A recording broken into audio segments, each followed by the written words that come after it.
Isaiah. He said for 1 month now, she has been honey. I have to say the truth, that she has been honey. He will beg, ask this one to come, this one will not come, ask this one to come. He said, you never know the value of your husband until when you are separated. Hello everyone, hello my fans, hello my followers.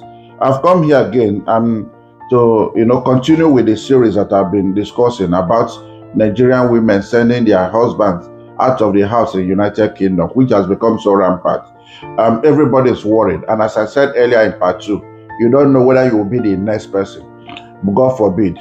I know the kind of hope that I have, and the kind of hope that I've been working on, to be honest. But no one knows who it's going to be, because when you see somebody yesterday, husband and wife, today they will tell you they are no more. You'll be imagining what has caused the problem. So, but this is African women should learn a lesson, or learn a lesson, African women, part 3. So you will see it anyway. I have part 1, part 2, and I want to talk about part 3 now. I asked a question in part 1 and part 2. If you send your husband out of the house, who are you going to end up with? Is it a young boy or a married man? Okay, now, I have a cousin that I think something happened between this woman and her husband. The first son has finished university. That will tell you that that person is not a baby anymore. But now, this boy is married in Africa, and this woman will not allow this boy to go and bring his wife. Why? Because she believes she's there. He doesn't want this boy to go and get it, and you'll be discouraging the boy. And she has got 4 children. 2 has finished in university. 2 are still in higher school. Why are you discouraging this boy? And this person has sent her own husband packing, and then now end up in a small boy. And this boy said, no, enough is enough, and they started having problem. That is one. Now, I was at work one day. I was working on the ward, and there was emergency. So I went to one of the senior nurses in the building to go and speak to him, to pick up a radio for emergency response. And we started talking. This woman, a Nigerian woman, called a man. The man is from Mauritius. I will say it, so that if she's watching this film, she will know I'm talking about her. This woman has 4 children. She has sent those children, her husband, packing for years. And this is a man who went to Africa to marry this woman, Nigeria precisely, to marry this woman, bring her to the United Kingdom. And they live together. This man sent this woman, supported her. She became RMN, a nurse, a registered mental health nurse. This woman started working, started making money. Before you know, he called the cops on the husband, and they sent the man out of the house. And now, this woman keeps jumping from one married man to another, from one married man, begging man to come and help her ministry. And one day I was with her, and she called me and said, Isaiah, he said for 1 month now, she has been honey. I have to say the truth, that she has been honey. He will beg, ask this one to come, this one will not come, ask this one to come. He said, you never know the value of your husband until when you are separated, and you need somebody to help your ministry or to browse the site, and nobody is there. You will now suffer all night. That is not funny. That if she had known, she wouldn't have made the mistake that she has made. It has already happened. That she will always continue to talk to the young girls, not to send their husbands away, because she's not finding it funny. Even though she's getting upkeep for the children, it's not even enough. The emotional torture that she's going through is not funny at all. And I began to laugh.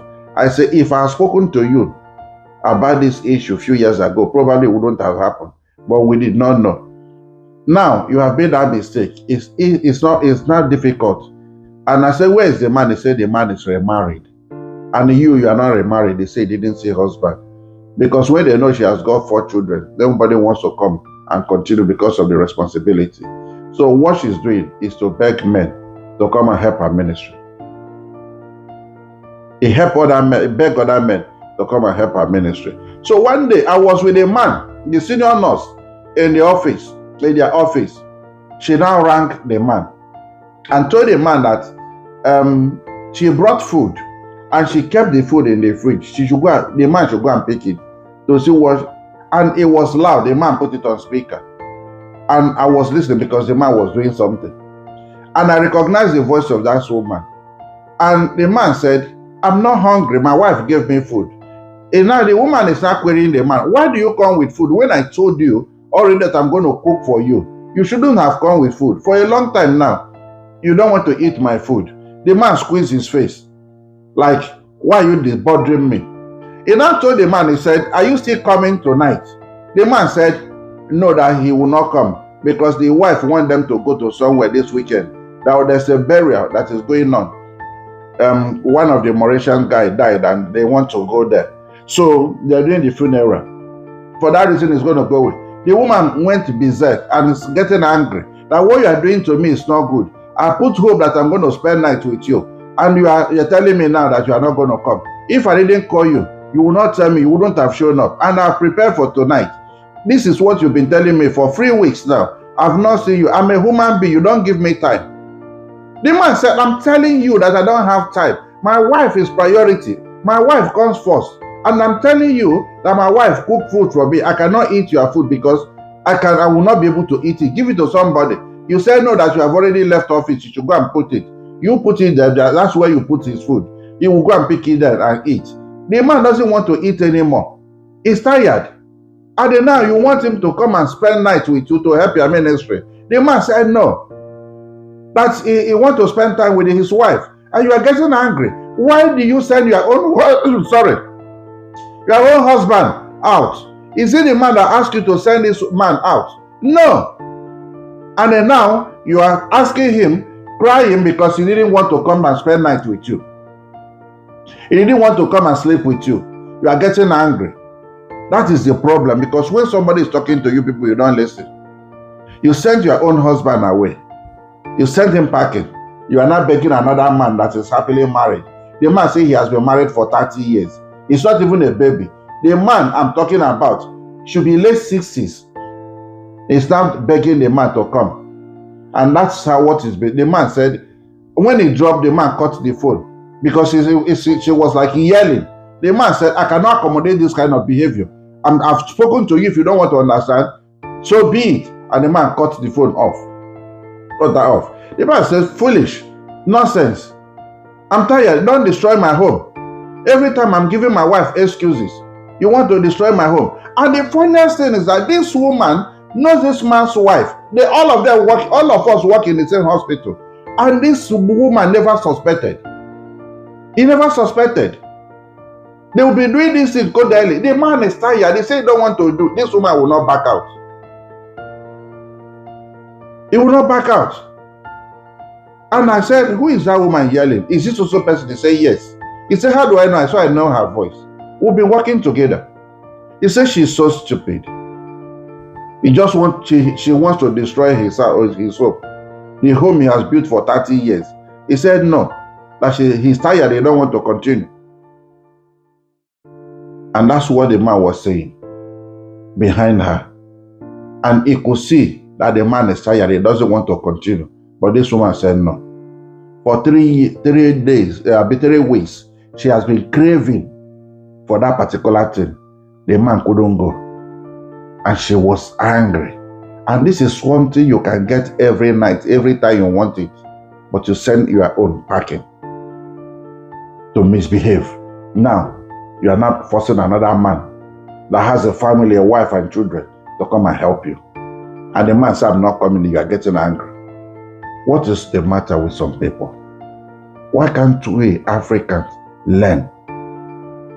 No, we should learn. We should learn how to behave. We should learn. If you have any problem with your husband and wife, please, I beg you, just iron it out. Yes, the person, they say the devil you know is better than the angel you don't know. But I don't want to have any devil at all. You will innocuously destroy your home because of stupidity. It doesn't worth it. Stay with that person who you know. Stay with that man who helped you and your family, who brought you out of poverty. Stay with him. He loves you. If he didn't love you, wouldn't have all the way went to Africa, marry you, pay for your flight ticket, bring you, you went to school. He supported you, you have children. After you start making money, you send him out of the home. It doesn't work that way. It doesn't work that way. That leads me to talk about forgiveness and tell you the kind of mistakes. And all these women, all of them, almost all of them are regretting it today. To start, it will be sweeting you because you have freedom, but a day will come, a day of reckoning. A day will come, a day of reality. You will now know that what you are doing is wrong. It's not the best thing. Anybody who is telling you to send your husband away or chase him out of your house, that person is helping you, it's not helping you. When in reality, when you come to a day of, a day of knowing, you will now realize, oh, I've made a mistake. The same way they are telling me that it's not easy for them to stay 1 month, nobody to touch you. 2 months, you see them. Anybody they see, they will touch you. How are you? They come out here. They want to become unusually friendly to you. Why? Because they want something from you. And the one they have at home, they don't appreciate it. They send that man away. And that one is outside. They will be waiting for somebody's relationship and marriage to destroy.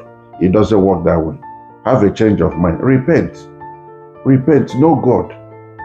If you know God, you will not be able to do all these things you are doing. And my anger is this. If you ask these women what has their husband done to, most of them don't have any reason. They are doing it because their mates, peer pressure, have done it. So they want to do it so that they will become free. They can travel to anywhere they want to travel. Hang out with any man they want to hang out with. It doesn't work that way. A man, a woman, or a man in the United Kingdom had told me he was having an off day, and he told the wife, since they've been working so much, so the two of them will plan one day they will take off. This woman started dating somebody in their office. They were eating the day of their off day. While they were eating, she was tying wrapper in her house. Before you know, her phone rang. She took the phone and went to the kitchen, answered the call, washed her hand and told her husband she's going to work. The husband said, no, today is your off day. I took off because we want to spend quality time. This woman jumped into her motor, into her car, and they went to say she was going to. The man said, okay, let's go to that walk together. The man left the children, the woman left the children, they entered the same. The man took his car and he followed this woman. He got to Lewisham, branch to a police station, and told her the man is stalking her. And they detained the man and asked her to go, and she went to sleep outside. That is what is happening in the UK. He went and reported the man that this is my husband, has been stalking me. And they heard the man that asked her to go to where she's going to. That is a woman you went home to marry, brought into UK. That's what he's showing to them. Another friend, I saw him crying on the ward. What happened? He said his wife sent him out of the house, called the cops on him. What happened? He said the woman is eyeing the house. He just want to take the house from him. What have you done? He said nothing. And I started talking to him, counsel him. I said, let me volunteer to go and speak to your wife. He said, people have spoken. I said, don't worry. Except I've not seen her. Let me ask her a question. Stop crying. These men haven't done anything. And my annoyance is that even though a man cheats you or cheat on you, forgive him. Still keep your man. The same way, if my wife cheats on me, I will forgive her and keep her. I know it is easy for men to remarry because young girls are there. They will enter. They don't care. Side chick, they are there. They will enter. Even when let alone the one that is not married. They will come packing straight. But you with children, how many? Are you going to leave your house to go and pack into another man's house? No, don't do that. It doesn't work. I'm not supporting any side, but what I'm trying to say is that no matter what happened in your relationship, your marriage, find an amicable way to settle it, and the peace of God will reign in your home. It doesn't worth it. If I continue this series, I will have it up to 10. I'm telling you, let me just leave it for part 1, part 2, and part 3. If I go beyond this, sometimes I will bore you because I will be saying the same thing. But we need to learn how to keep our marriages and relationships. Stop calling cops on your husband. The separation and the divorce is not good for children. They will suffer the pain. They will suffer the impact of that divorce and separation. And I believe I've made an impact in your life. Whatever that's happened, please settle it amicably. If your husband is not doing something Like, see how you can support him. See how you can support him. Oh, life and marriage is not about knacking. It doesn't knack well, it doesn't last. Is that the purpose of it? Is that the purpose of marriage? No. Please. Please. Thank you. I'm tired and I'm becoming so emotional about this case. And I will see you again. Watch out for my next video. Bye-bye.